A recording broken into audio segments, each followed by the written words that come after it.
Fokus juga untuk energi yang terbarukan. Tapi di dalam Perpu justru royaltinya 0% untuk batubara, minerba. Jadi ini justru anti terhadap pertemuan di Bali itu. Jadi ini Perpu ini tidak hanya mengabaikan konstitusi, juga mengabaikan rakyat banyak dan mengabaikan pesan kepentingan kemanusiaan secara global. Jadi saya rasa tidak ada jalan lain kecuali Perpu ini dibatalkan dan kemudian dievaluasi apakah Perpu ini benar-benar melanggar konstitusi agar jangan ada kejadian serupa terulang kembali bahwa konstitusi ini bisa dilanggar seenaknya. Kalau udah rame nih kritik terhadap Perpu, mulai lagi ada usul silahkan ajukan kembali ke MK. Ini negara sirkus apa negara hukum? Ini negara modern apa negara kerajaan yang primitif?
Pertama bahwa kita mesti memerlukan argumen sebuah kekuasaan itu bisa dimakzulkan.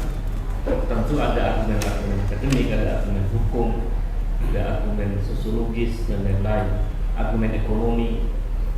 Nah, saya melihat itu semuanya terpenuhi. Misalnya argumen politik jelas itu adalah Perpu yang sangat tidak demokratis, tidak partisipatif. Argumen hukum jelas banyak pasal-pasal Undang-Undang 45 yang dilanggar. Argumen sosiologis jelas masyarakat menemukan ketidakpastian, masyarakat ragu dengan berubah-ubahnya undang-undang dan cara membuat undang-undang yang tidak sesuai dengan prosedur hukum yang benar. Kemudian argumen ekonomi jelas bahwa Perpu ini justru menimbulkan ketidakpastian ekonomi, ketidakpastian hukum, bahkan Perpu ini melanggar pesan penting dari pertemuan G20 di Bali. Jelas itu clear. Jadi ini salah satu pesan penting dari G20 di Bali itu kan bagaimana kemudian negara fokus untuk ke SDGs, fokus juga untuk energi yang terbarukan. Tapi di dalam Perpu justru royaltinya 0% untuk batubara, minerba. Jadi ini justru anti terhadap pertemuan di Bali itu.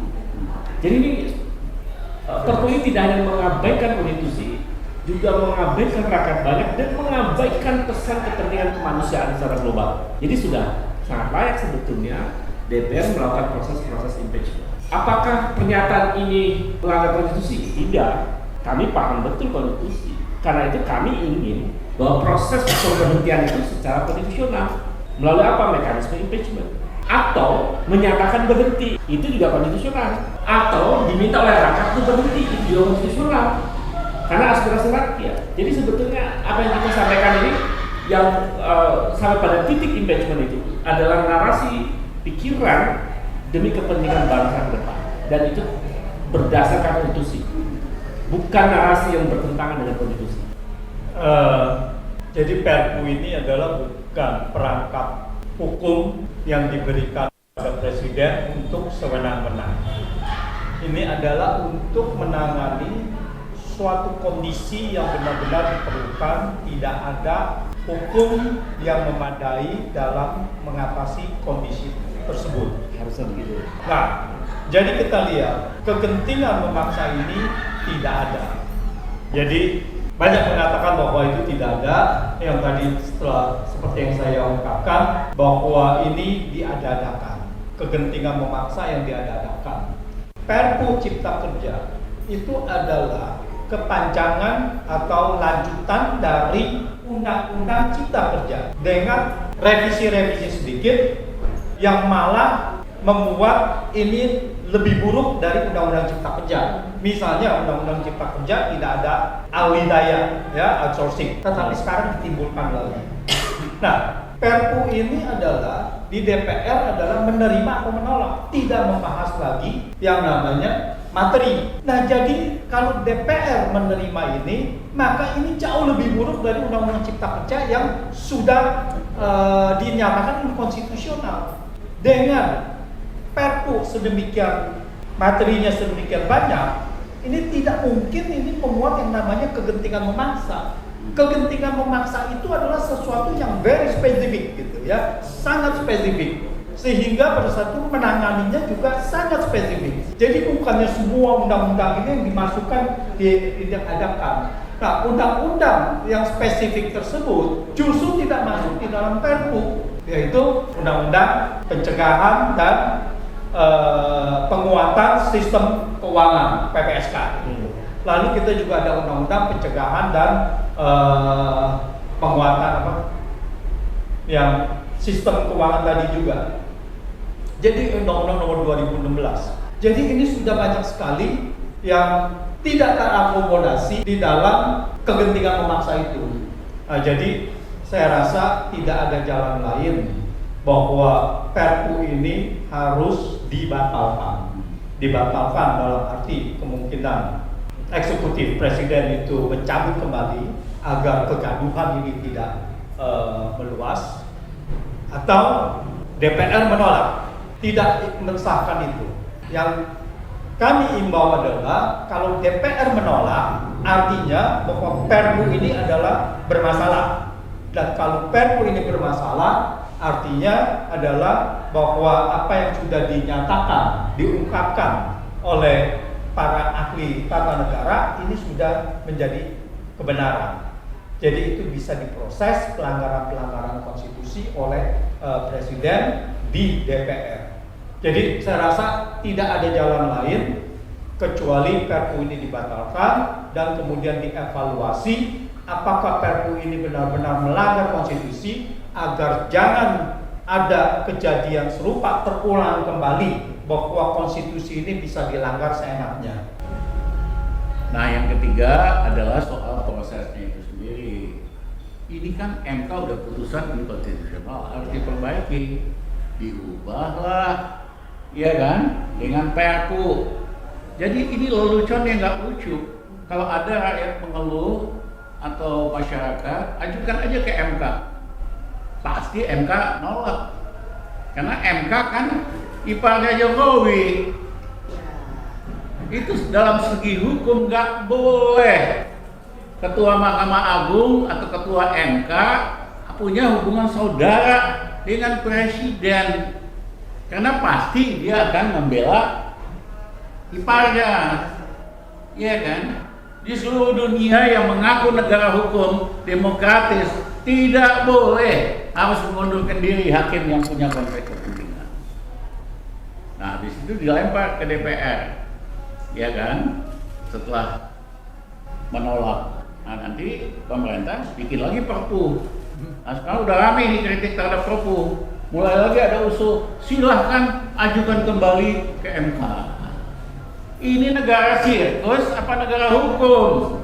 Ini negara modern apa negara kerajaan yang primitif? Terima kasih.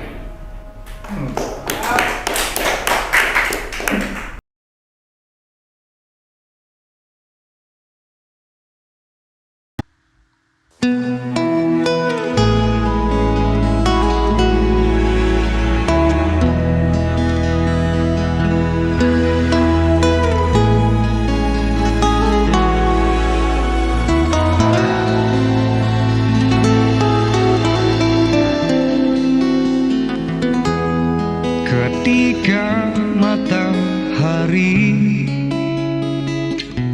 hanya di atas kepala, panas melelehkan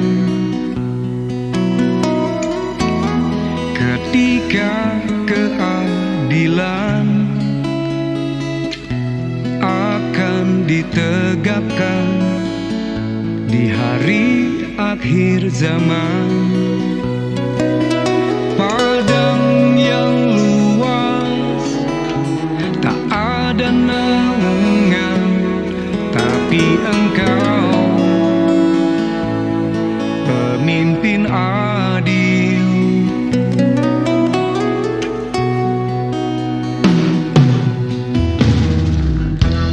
Setiap manusia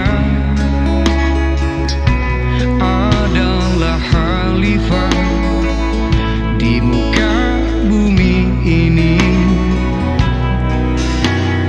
Engkau khalifah, dari khalifah kau dinaungi, kau dirahmati. Tapi engkau khalifah, dari khalifah kau dinaungi, kau diselamatkan. Oh, dari hari pembalasan engkau bisa bawa mata air kebaikan bagi manusia.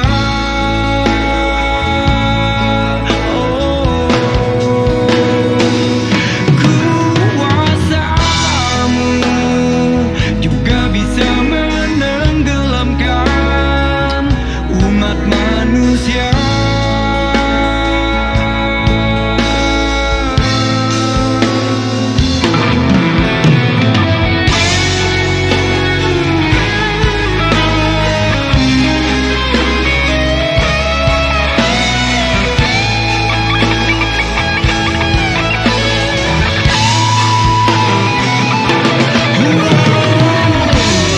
Tak ada bahteramu, tak ada penyelamat, maka adillah kau pemimpin.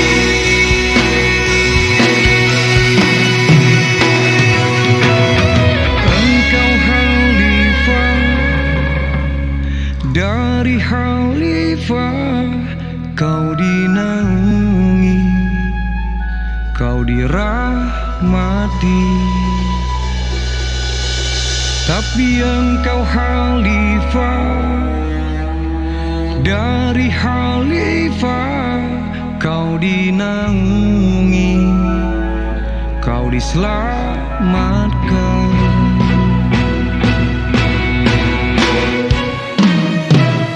Engkau bisa bawa mata air kebaikan bagi manusia.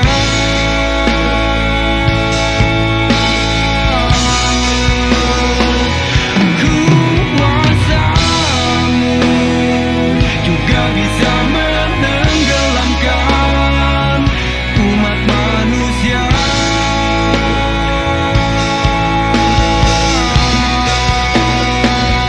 Engkau bisa bawa mata air kebaikan bagi manusia.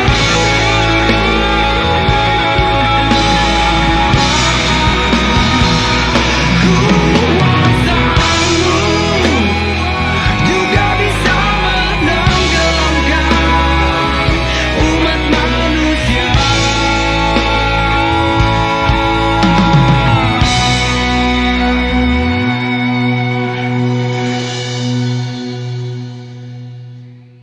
Tapi engkau khalifah, dari khalifah kau dinaungi, kau diselamatkan.